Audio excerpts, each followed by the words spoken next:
Everyone, welcome back to the Lonely Homestead.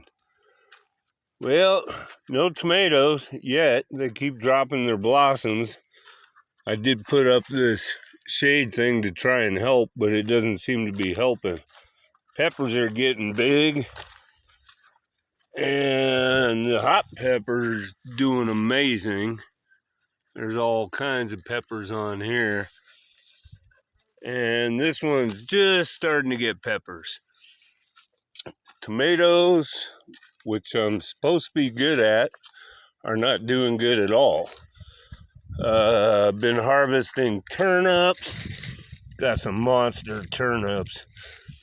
Purple top turnips. We do have a cantaloupe hiding in here. Might be another one on the end here.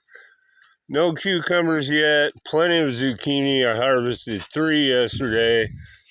Been harvesting a bunch of okra, and corn's about ready.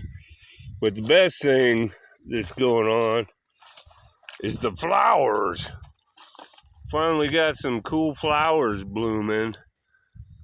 That's a zinnia, and that's a zinnia. And this one's about to put off a bunch more.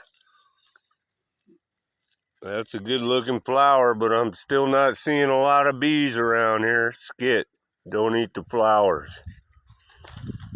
All right, everybody, little garden update. Adios and God bless.